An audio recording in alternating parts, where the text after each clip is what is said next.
¿Cómo están? Tengan todos muy buenas tardes.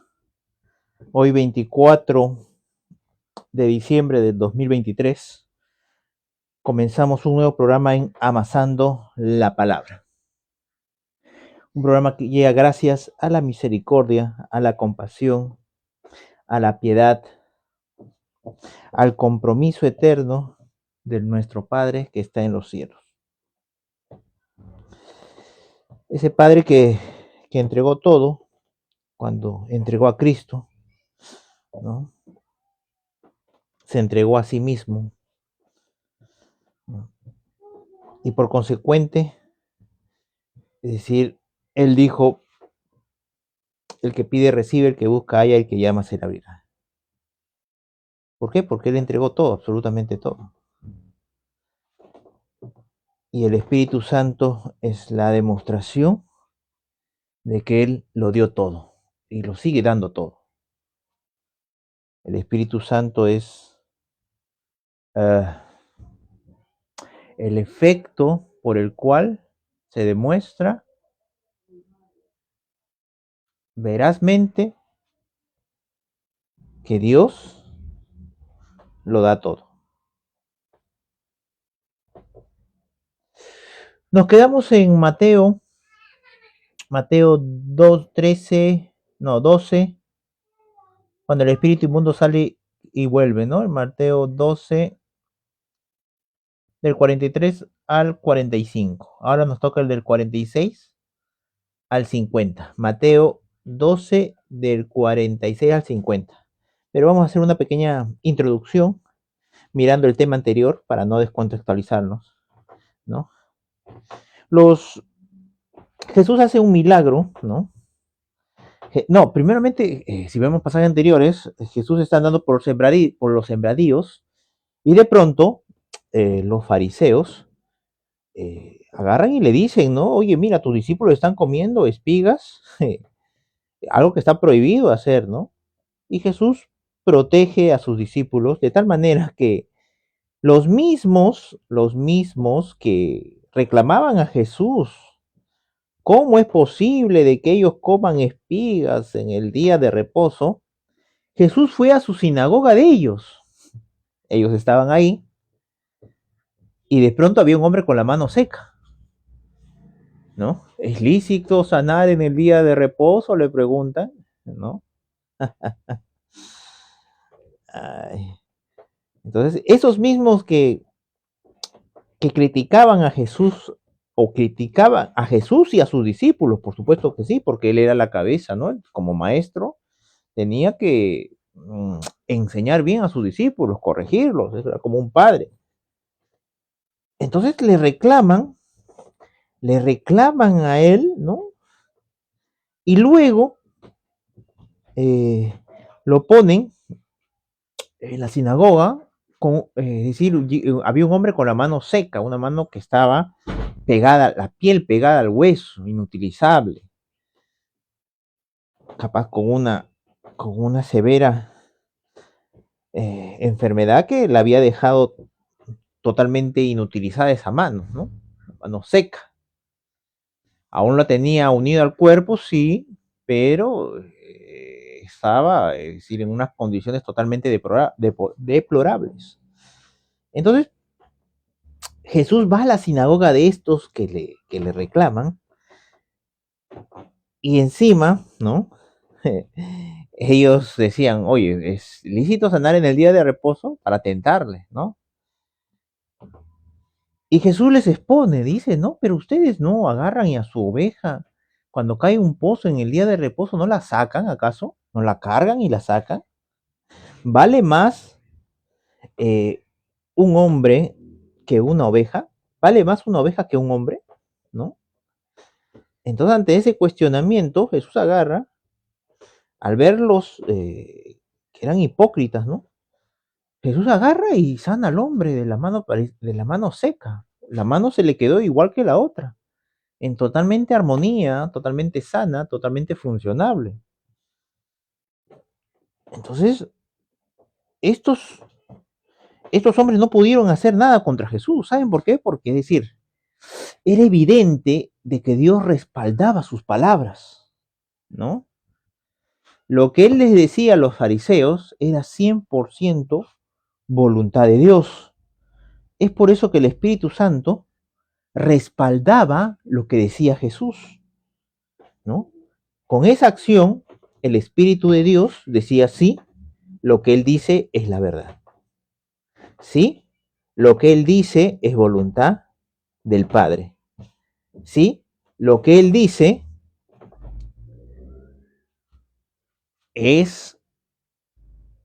viene del Espíritu Santo. Y estas señales seguirán a los que creen. En mi nombre echarán fuera demonios, pondrán la mano sobre los enfermos y estos sanarán. Entonces, esas señales seguirán ¿a qué? A los que le creen. Cuando alguien le cree, comienza a hacer y a decir, ¿no? Lo que Dios o el Espíritu Santo le ha mandado. Y Dios confirma, el Espíritu Santo confirma lo que la persona está replicando o hablando, que es palabra de Dios, que es la voluntad de Dios, ¿no? Con milagros, señales y prodigios, ¿no? Echando fuera demonios. Entonces, la única manera de poder confirmar es por los frutos. Lo que es nacido de la carne, carne se queda ahí. La carne no puede curar, la carne no puede echar fuera demonios, ¿no? Lo que es nacido de la carne, carne es. Pero lo que es nacido del espíritu, espíritu es. Entonces, ahí podemos ver que el Espíritu Santo confirmaba las palabras de Jesús y al mismo tiempo, al confirmar las palabras de Jesús, desechaba las palabras de los fariseos, las exponía a que eran mentira, que eran palabras falsas, que eran palabras nacidas de la carne. Porque si los fariseos hubieran tenido razón en interpretar la ley conforme, ¿no? Ellos decían que es lícito sanar en el día de reposo. Jesús hubiera, extiende tu mano, le hubiera dicho al hombre de la mano seca y no hubiera pasado absolutamente nada. Entonces eso quiere decir que los fariseos tenían razón. Dios no confirmó la palabra de los fariseos. Por consecuencia, ¿no? Esas palabras de los fariseos las se entienden que son mentiras, son falsas, son nacidas de la carne, son palabras torpes, necias, vacías, sin fundamento, sin razón y sin motivo, que no provienen del reino de Dios, sino del reino de las tinieblas. Luego de eso, ellos, como buenos nacidos de la carne, ellos que planifican destruir a Jesús, no solamente matarlo, sino destruirlo. Cuando alguien quiere destruir a alguien, destruye su familia, destruye sus hijos, destruye, es decir, que lo quiere ver destruido, ¿no? Y al final le da el tiro de gracia. Ese es cuando alguien quiere destruir a alguien, su apellido, su nombre, su buen testimonio, lo quiere destruir. Y eso es lo que hacen los fariseos. Se juntan luego y planifican destruir a Jesús, ¿no? Ni siquiera matarlo, sino destruirlo, ¿no? Era tanto el celo, la envidia, lo habían dejado avergonzado delante de todo el pueblo, en la sinagoga, entre los rabinos, entre los maestros, los intérpretes de la ley, habían quedado en vergüenza porque Dios respaldaba a Jesús, que ni siquiera le pedía permiso para predicar, ¿no? Los fariseos le preguntaban, oye, ¿con qué autoridad es esto? ¿Dónde está tu permiso para predicar en las calles, para bautizar? ¿Dónde está tu permiso? Se te ha sido emitido por la entidad religiosa que está autorizada por Dios para que tú hagas eso. ¿Quiénes eran? Los fariseos, el sumo sacerdote, ¿no? Entonces, en ningún momento Jesús fue y les pidió permiso a ellos, ¿no? Como Pablo hacía, Pablo iba y pedía cartas para buscar cristianos y se sometía a la voluntad de los fariseos, ¿no? Entonces, o Saulo de Tarso, como mejor lo quieran llamar. Luego, luego de eso, Jesús habla de los espíritus inmundos, ¿no? Cuando un espíritu malo sale de la persona, ¿no? Entonces, nuestras palabras son espíritu y son vida. Pero hay palabras que son espíritu y son muerte, como la de estos fariseos, que agarraban las escrituras y esa mala interpretación hacía que muchos se perdieran. Hacían doble hijo del diablo a los prosélitos, ¿no? Como Jesús mismo decía, ¿no? Entonces, esa, esa es la, digamos, la realidad con respecto a ellos, ¿no? Que eran espíritus los que se movían en sus palabras, son espíritus de destrucción. Al querer destruir a Jesús, destruirlo, no solamente matarlo, eran espíritus los que estaban dentro de ellos, ¿no? Estaban demonizados, muchos de ellos, capaz no endemoniados, pero sí demonizados. Luego de eso Jesús hace la comparación de los espíritus, ¿no?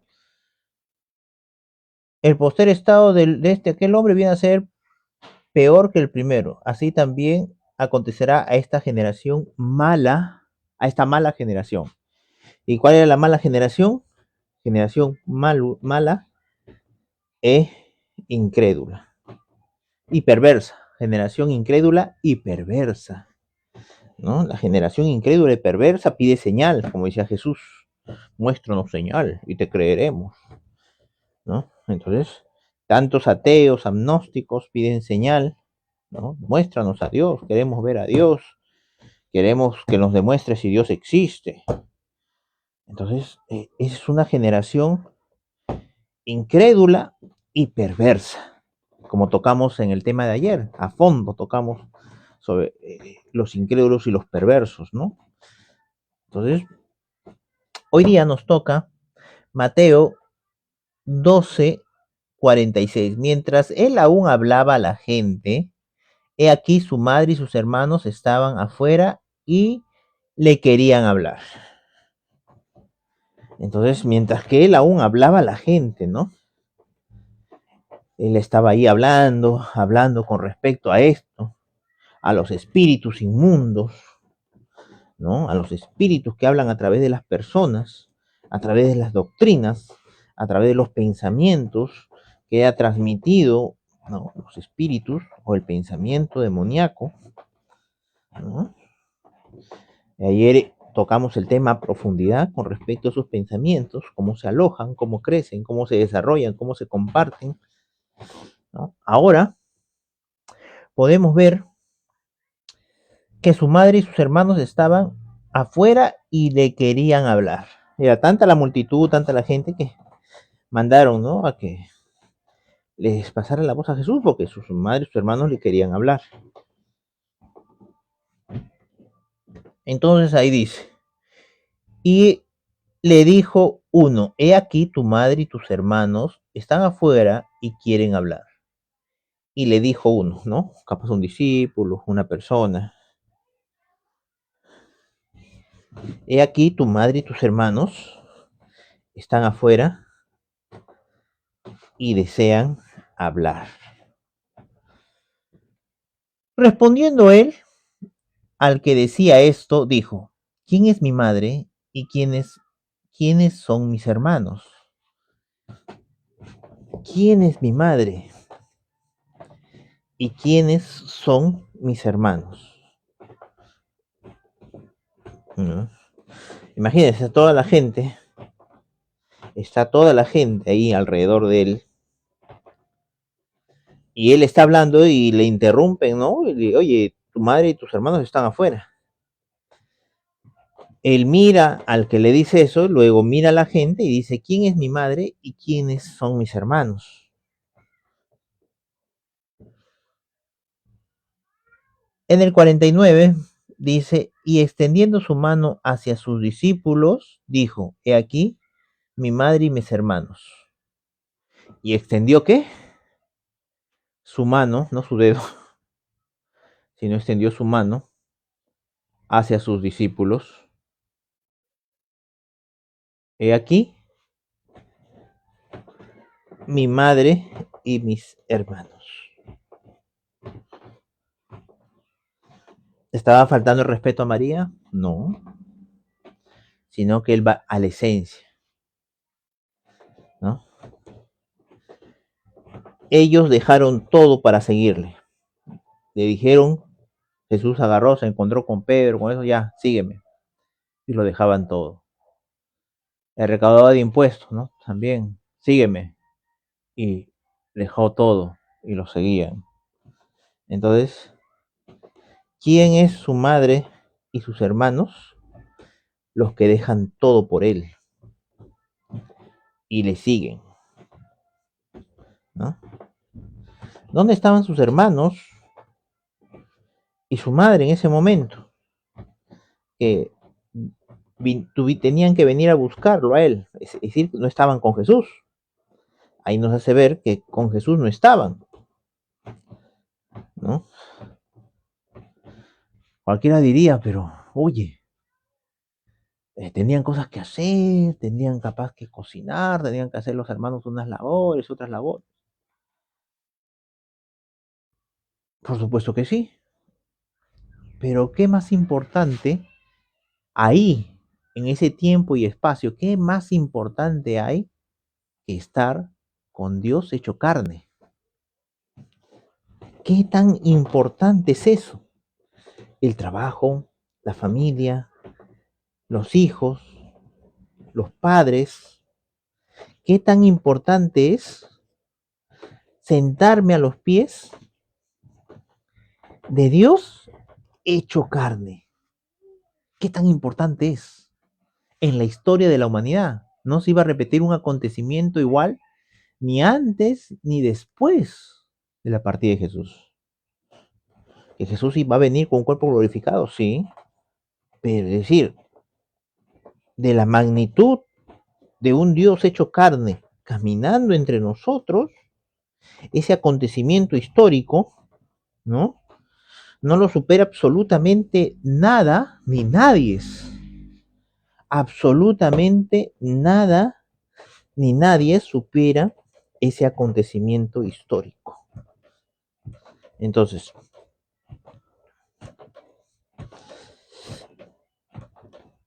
ahí podemos, si vamos al número 13 dice, mientras sembraban sembradíos, a propósito de la parábola del trigo y la cizaña, la boda de lavadura, uso de parábola de semilla de mostaza, la explicación sobre la sinas.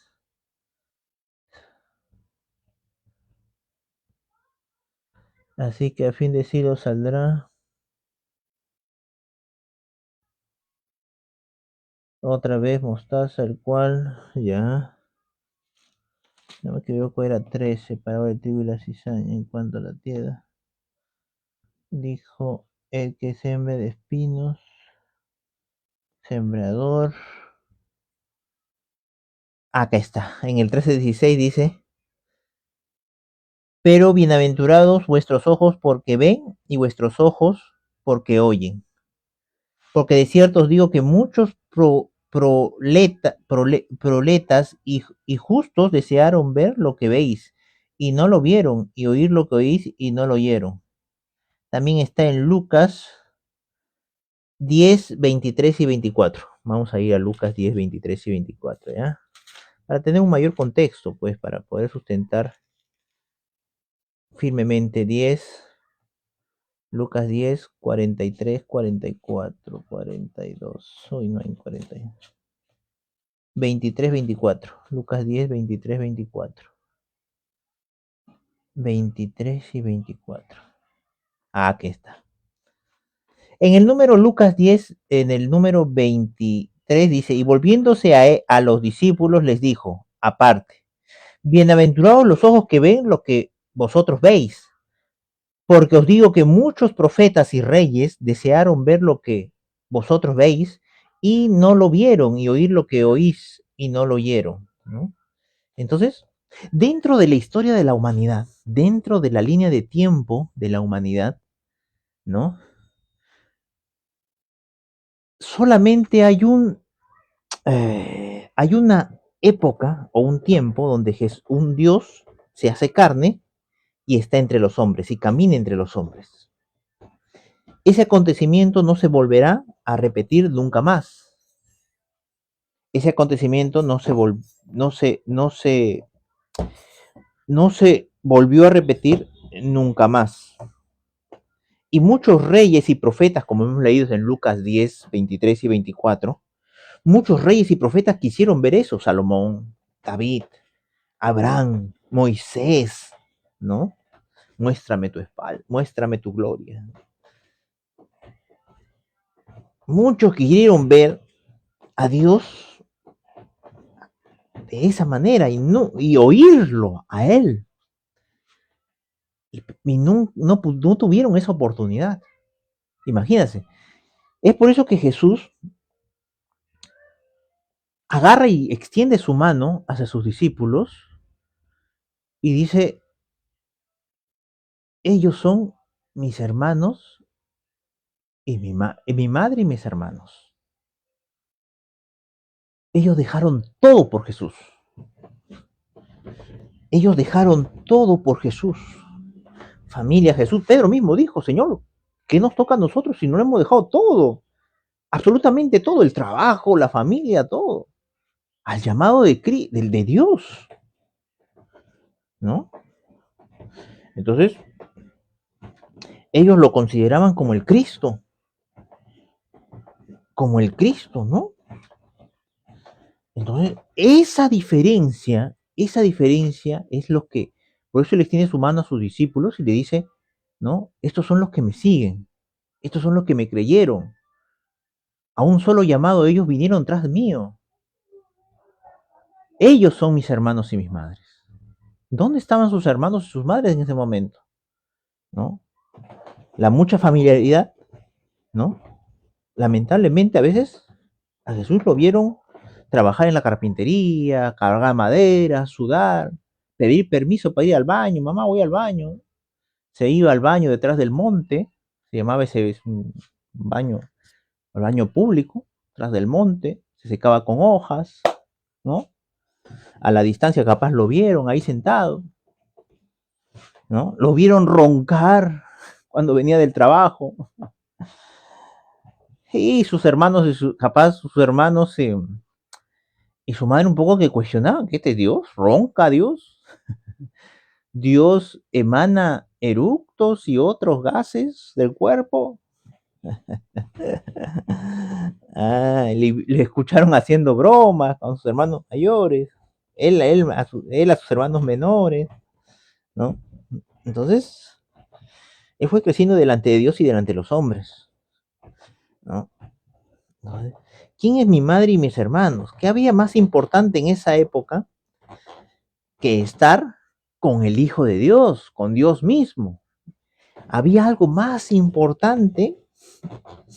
¿Existiría algo más importante en toda la historia para estar con Dios mismo hecho carne?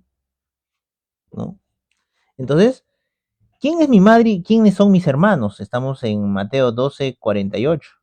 En el 49 dice, y extendiendo su mano hacia sus discípulos, dijo, he aquí mi madre y mis hermanos. Porque todo aquel que hace la voluntad de mi Padre que está en los cielos, ese es mi hermano, mi hermana y mi madre. Todo aquel que hace la voluntad de mi Padre que está en los cielos, esa es mi madre y mi hermana y mi hermano. O mi hermano, mi hermana y mi madre, ¿no? Todo aquel que hace la voluntad, ¿no? Entonces, En Juan 14, si no me equivoco, no, 14. Juan, ay, chispas, a ver, permítame. A ver, para plantear. Mateo, Lucas, Juan. En el tiempo Jesús conoce a los hombres.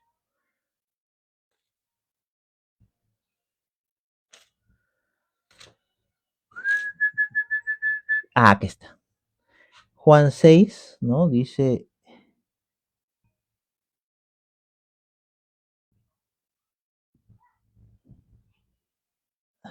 ya. Entonces, el que hace la voluntad de mi Padre, ese es mi madre, mis hermanos y mis hermanas, ¿no? ¿Dónde estaban los hermanos de Jesús y la madre de Jesús, María? ¿Dónde estaban? En el acontecimiento más importante de toda la historia, ¿no? Ellos venían a buscarlo a Jesús. ¿Había algo más importante que estar con el mismo Hijo de Dios? Ah, no, nosotros ya hemos estado desde pequeños, le hemos cargado, le hemos cambiado los pañales, ya nos cansamos de estar con el Hijo de Dios. Ahora lo estamos llamando para que venga a almorzar. No, o sabes qué, han venido a ver una madera, han venido a ver una mesa para que haga. Entonces, ahí podemos visualizar, podemos entender y comprender que María no es la mujer que muchos consideraban, era una persona humana, una persona que profundamente creía en Dios, por supuesto que sí, para que Dios le diera, ¿no? Su hijo, por supuesto, que hizo un gran trabajo, por supuesto, pero que en sí, como todo ser humano, cometía errores, y ahí podemos ver uno, que no estaba con el Hijo de Dios, ni sus hijos estaban con el Hijo de Dios, ¿no? Y decir eso delante de toda la gente, es decir, causaría una profunda reflexión en María y en los hermanos de Jesús, ¿no? Causaría una enorme reflexión. Y hoy en día también tiene que causar una reflexión para bien, ¿no? Entonces ahí podemos ver, entender, comprender ese carácter de Cristo, ese carácter de Dios, que la voluntad del Padre, ¿no? Es buena, agradable y perfecta. La voluntad de Dios es que nosotros pidamos, ¿no? Dice que hombre, si su hijo le pide pan, le va a dar una serpiente. Si le pide carne, no, si le pide pan, le va a dar una piedra. Y si le pide carne, le va a dar una serpiente. Si los hombres, siendo malos, saben dar buenas cosas a sus hijos, ¿qué más Dios dará de su espíritu a todo aquel que se lo pide? ¿Qué más Dios dará de su espíritu a todo aquel que se lo pide? Entonces,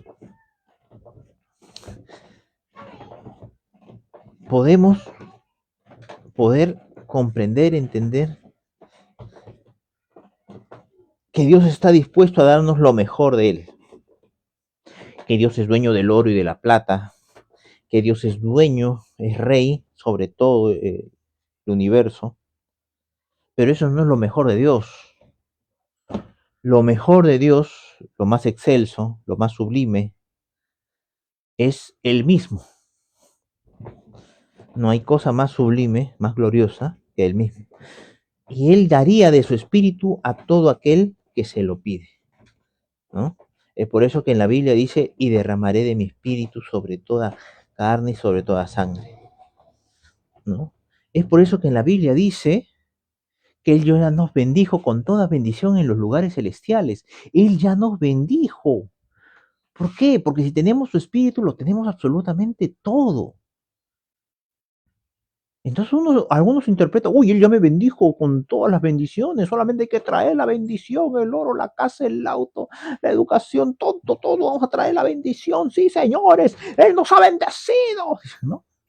Y comienzan a ver y a discernir e a interpretar según sus necesidades, según su concepto de Dios o de las Escrituras, a interpretar según su codicia, su avaricia, su envidia, ¿no? A interpretar conforme a la carne, o lo que es nacido de la carne, ¿qué es? Carne es. Entonces, Jesús, Jesús es claro, puntual, es preciso con respecto a eso, ¿no? Pidan de su espíritu. Y Él no le va a negar a nadie su espíritu, ¿no? Porque todo el que pide recibe, todo el que busca y todo el que llama se le abrirá. Y con respecto a su espíritu habla ahí. El contexto es que Él está hablando de su espíritu. Entonces muchos agarran ese versículo y lo interpretan, ¿no? Según su codicia, su celo, su envidia, su vanagloria, su sed de poder, ¿no? Son necesidades, son lados oscuros que están conformados por la carne. Entonces, ¿cuál es la voluntad del Padre? Mas tú cuando ores, entra a tu cuarto y cerrada tu puerta, ora a tu Padre. Esa es la voluntad de Dios. Jesús la dijo, claro, preciso, puntual, la practicó Jesús, ¿no? Tú cuando ores, entra a tu cuarto, cerrada tu puerta, ora a tu Padre, ¿no? Entonces, y tu Padre que ve, que está en secreto y que ve lo que hace en secreto, te recompensará en público. Ahí es claro, puntual Jesucristo y Él es el camino. Él es la verdad. Él no es que dijo la verdad, sino Él es verdad pura.